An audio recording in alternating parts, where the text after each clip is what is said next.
Berikut peta materi bab 5 yang akan kita bahas pada video kali ini.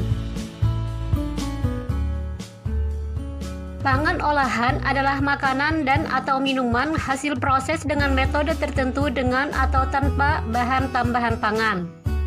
Olahan pangan setengah jadi adalah mengolah bahan pangan dengan proses pengawetan baik secara kimia, fisik maupun mikrobiologi menjadi aneka ragam bahan olahan pangan setengah jadi sebagai bahan baku pangan. Keuntungan bahan pangan olahan setengah jadi yaitu: 1. Menjadi bahan baku yang fleksibel untuk industri pengolahan lanjutan. 2. Dapat diperjualbelikan antar daerah dan sebagai komoditas ekspor. 3. Aman dalam distribusi dari satu tempat ke tempat lainnya. 4. Dapat dikemas lebih ringkas. 5. Menghemat ruangan dalam penyimpanan. 6. Mengurangi biaya dalam penyimpanan. 7. Tahan lama dan lebih kuat dari cuaca dingin atau panas. Jenis olahan pangan setengah jadi dari bahan serealia. A. Beras. Bahan pangan setengah jadi dari beras yaitu kerupuk jendar, rengginang, tepung beras, bihun, serta beras instan. B. Jagung.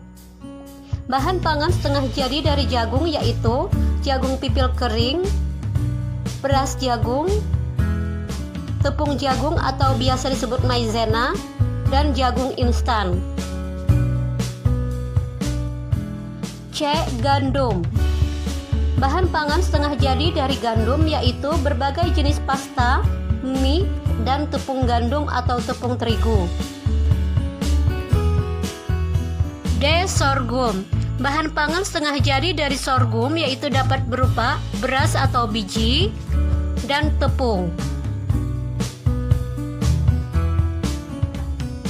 Selanjutnya jenis olahan pangan setengah jadi dari bahan umbi. A. Ubi jalar. Bahan pangan setengah jadi dari ubi jalar ada pati, gaplek, dan tepung ubi jalar. Singkong atau ubi kayu. Bahan pangan setengah jadi dari ubi kayu dapat diperhatikan pada gambar berikut.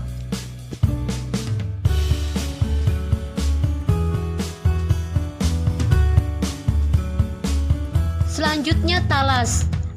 Adapun bahan olahan setengah jadi dari talas yaitu berupa tepung talas. D. Kentang.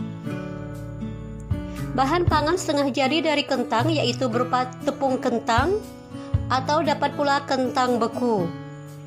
Berikut adalah perbedaan tepung dan pati seperti pada video. Selanjutnya teknik pengolahan. Serealia, kacang-kacangan, dan umbi memiliki berbagai macam karakteristik sehingga teknik pengolahannya pun tidak bisa hanya dengan teknik pengolahan dasar, tetapi perlu menggunakan teknik pengawetan.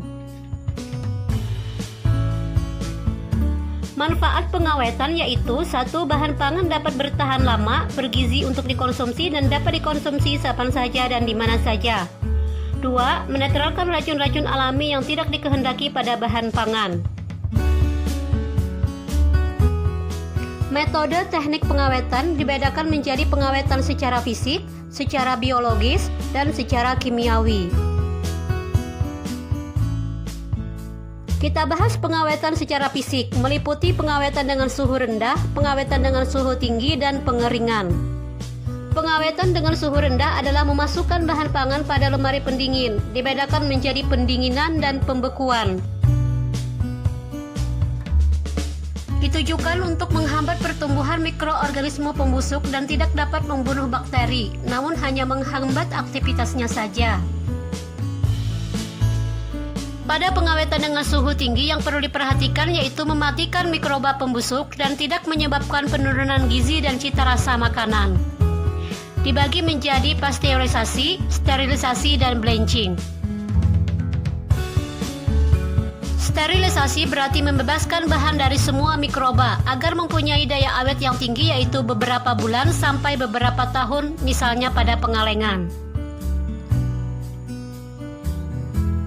Pengalengan adalah suatu cara pengawetan bahan pangan yang dipak secara hermetis, yaitu kedap terhadap udara, air, mikroba, dan benda asing lainnya dalam suatu wadah yang kemudian disterilkan secara komersial untuk membunuh semua mikroba patogen.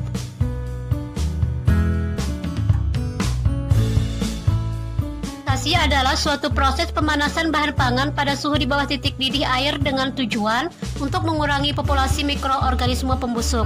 Bahan pangan akan menjadi awet beberapa hari sampai beberapa bulan. Adapun contoh proses blanching yaitu mencelupkan bahan di dalam air mendidih selama 3-5 menit, kemudian dilanjutkan dengan pendinginan dengan menggunakan air es. C. Pengawetan dengan pengeringan, yaitu mengeluarkan atau menghilangkan sebagian air dari suatu bahan dengan cara menguapkan air tersebut menggunakan energi panas. Dapat dilakukan dengan menggunakan alat pengering atau dengan penjemuran menggunakan sinar matahari.